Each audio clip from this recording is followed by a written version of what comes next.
Hello everybody, and welcome to 28 Days to Better Chess Tactics. This is day 1, and today we're going to go through pins. And so with my course, basically I'm going to go through different tactical motifs and understandings that you can use to improve your chess tactics. And now this won't just include motifs, but also calculation techniques and analysis tips that you can use to figure out how to solve tactical puzzles as well as find tactics in your own games. And so we're going to start here with pins. We're going to go through the most common motifs because those will appear most in your games and you'll use them the most. For example, pins happen a lot. Maybe x-rays, for example, if you're studying x-rays, happen less often. So you don't need to know them as well. But of course, you need to know as much as you can, but we're going to start with the most common ones. So here we have a position that, well, I guess it combines two ideas because it's deflection into a pin.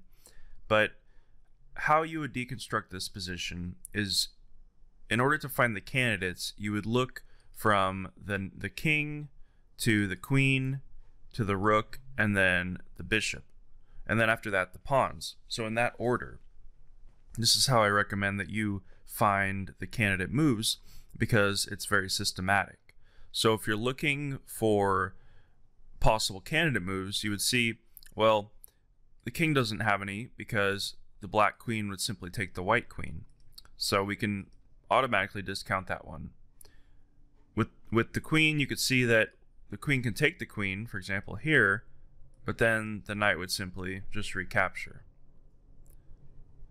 With the rook, you can see that there's really no attacking moves except for here.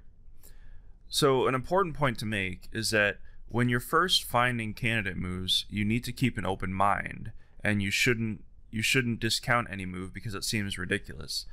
Yeah, initially it seems ridiculous that you'll bring the rook here because the king can simply take it. But this is where your calculation will come into play. So we know that we could take the queen and it would be an equal trade. The queen could take here as well, and that's a little more unclear. But if the rook simply moves here, then it's a forcing move. The king has to take it. And we can see that the knight is pinned by the bishop. And because the knight is the only one protecting the queen, that we win the queen, basically, because of the pin. So this is how you find chess tactics. You don't necessarily just try to recognize something immediately, but in order to improve and eventually get to that recognition part, you have to slowly work through the elements of the position.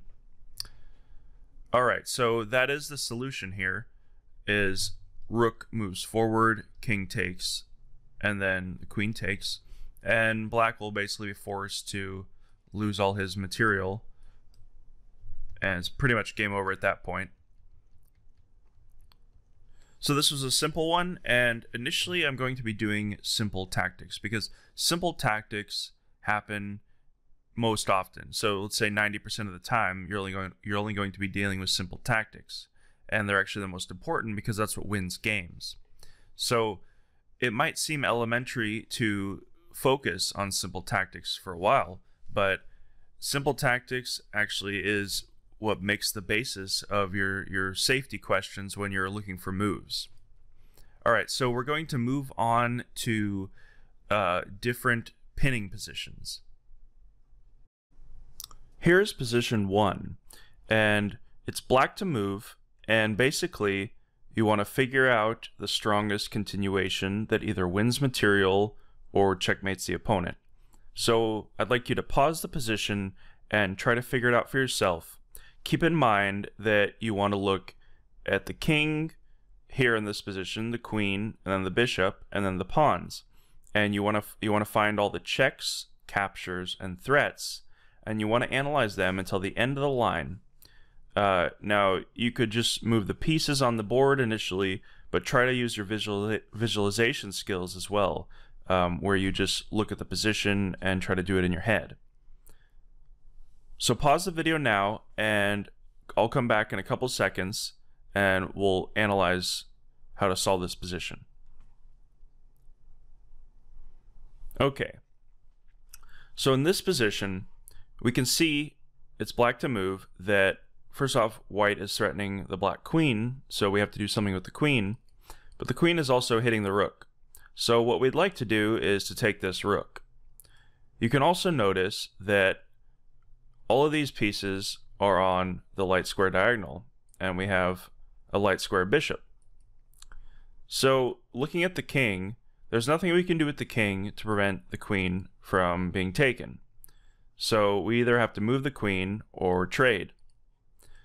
So we're looking at all the checks, captures, and threats. So we could take the rook and we could take the queen. So if we analyze taking the queen, we can see white is forced to take back. So what forcing or attacking moves do we have at this point? We can check and we can pin the rook.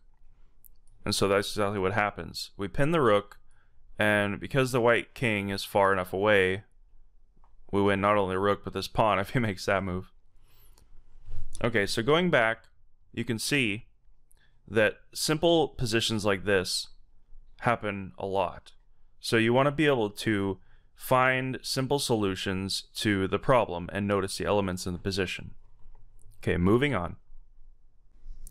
Okay, in position 2, you want to find all the checks, captures, and threats or attacking moves. So pause the position, and it's white to move here, so you want to look at every single piece and be thorough in your analysis. Okay, so if we look through this position, you can see that even though it's a simple solution, you want to be thorough. So if we look at the king first, we can see that we can castle.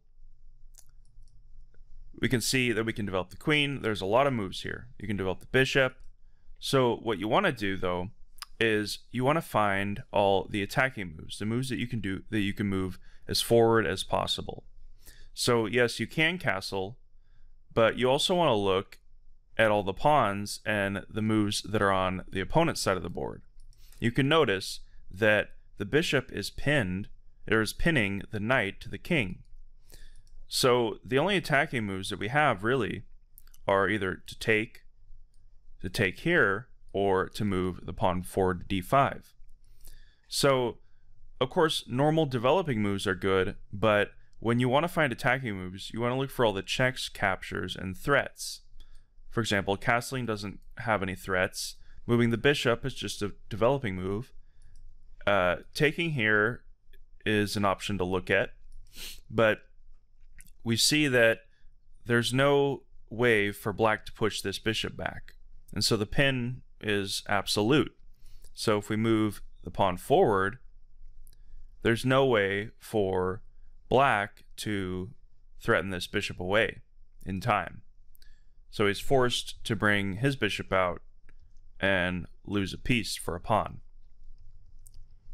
So as you can see, in the opening, these kind of tactics happen a lot. Even though it looks very simple, you'd be surprised how often they're missed because one of the players just simply doesn't look for tactical opportunities from the opening. Maybe it's a blitz game, for example, and instead of attacking this knight, they would just castle. And by then it's too late because they'll bring the bishop out and that tactic is not there on the board anymore. Alright, moving on to position 3. Welcome to position 3. So just pause your screen right now and take a little bit to go through finding all the checks, captures, and threats in a systematic manner, and seeing also what the opponent is threatening and what you would do. Okay, so in this position, even though it has a simple solution, what you want to do is you want to notice what the opponent's threatening. So black is basically threatening checkmate. Now, in tactics, just because your opponent has a threat does not mean that you should not look for attacking moves of your own. And actually, it's the best to simply counterattack. But I've seen it happen often where if your opponent has a very strong threat, such as checkmate, you simply miss your simple opportunities. And now you can notice that the rook can simply pin the queen to his king. Now, there might be an error where you think that you have to move this pawn up to interpose, but a pin is just as strong. So if we bring the rook here, now, because the queen is pinned, it can't checkmate here. And not only do you prevent checkmate, but you win the queen. Alright, moving on to position 4. Welcome to position 4. So in position 4 here, it's white to move, and you want to find basically all the attacking moves, all the checks, captures, and threats. And you do that. This is a simplified version, but basically you're looking at the queen here. The king doesn't really have any moves, and you can't really move any of the pawns for an attacking move, well, except for c4. So take a minute and just try to go through the thought process, finding all the possible variations. Okay, so you can see here that the queen basically has 2 attacking moves.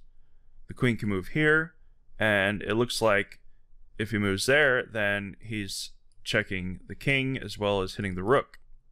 But you have to analyze what black can do. So if we move here, now if the king moves, then yes, you win the rook, but the rook would simply interpose. So that ends that variation. Now the other option is you can pin the rook. So what happens if you pin this rook? Well, his only move to protect the rook is to bring the pawn up. And this is another idea with a pin piece, is stacking your resources against the pin piece. And so the piece is still pinned, but we can bring in another attacker, which is this pawn to c4. And now we win a rook for a pawn, as there's no way for black to prevent this. So in positions like this, you have to analyze whether the opponent has a defensive resource. And in this case, he does not. So you win. Alright, welcome to the last position in this video.